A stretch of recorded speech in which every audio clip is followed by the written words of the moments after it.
Hello everyone, bringing you a video today looking at this. Now this is not your typical British jungle hat. It's something quite different, and you'll already know what it is from the video title, of course, but we're going to have a look at this in detail.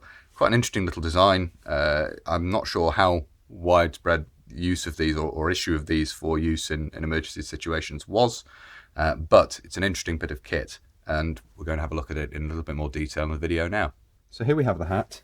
As you can see, it draws somewhat on British, existing design of British jungle hat, what would now be termed a boonie hat, of course. We have the similar, well, exactly the same type of ventilation eyelets in there with a mesh grill over them. The crown is a very different shape, however. It, as you can see here, it's rounded and would fit close to the head, whereas the jungle hat has a much squarer crown to it, and a high crown. So this, when worn, fits closely to the head. We have a draw cord around the brim here, as you can see, around the well, the headband basically, and that of course means it can be adjusted for different head sizes. And then we have a wire, you can see here, if I fold that up, we have a wire around the brim of the hat, which allows it to be moulded and shaped, which is an interesting feature of the design. Not particularly sure why that's been included as a feature of this. Is that a soft brim would presumably serve its purpose quite well, but you do have that option of moulding the brim of this to different shapes. You can see that is stitched, these rows of stitching in here, as you have with the standard British Army issue jungle hat. Now, you'll probably be wondering why, if we just have a look at the interior here. You see the label at the rear there and the construction of it. You see the 4 ventilation eyelets in there, at the rear there as well. You're probably wondering, why is this RAF? How do I know it's RAF, and why is it a piece of survival kit? Is it not just a strange design of hot weather or jungle hat? If we take a look at the label here, we can first of all see the date there of 1968, broad arrow, but we have here 22p. Now this is a stores prefix, an RAF stores code prefix, which is for survival equipment or survival kit.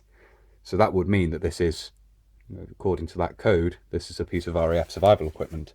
So as I say, this is not a particularly long video because there's not a huge amount of detail to look at, but this is a relatively unusual item. I've not seen another one since I purchased this.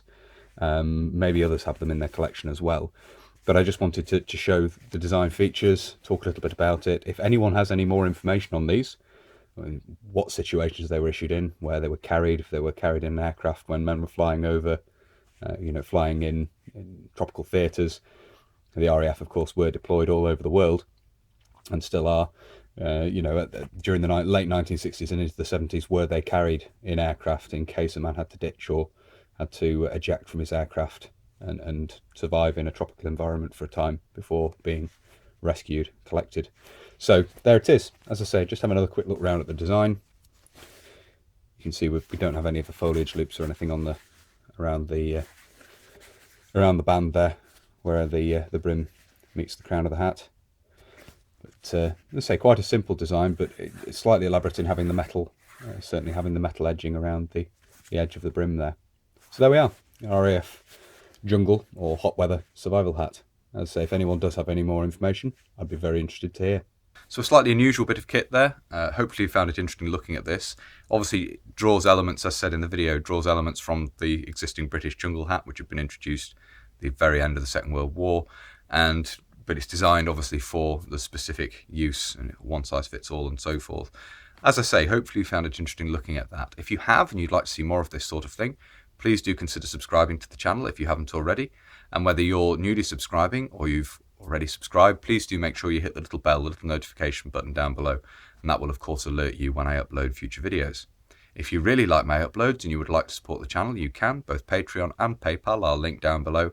And as ever, a massive thank you to everybody who supports the channel using those two methods. It's greatly appreciated, as I always say. If you'd like to follow the channel on social media, you can. Facebook, Instagram and Twitter are all linked down below. And if you'd like to get in touch, but you don't really use social media, there is of course an email address down there as well. That's everything for this video, so until next time, bye for now.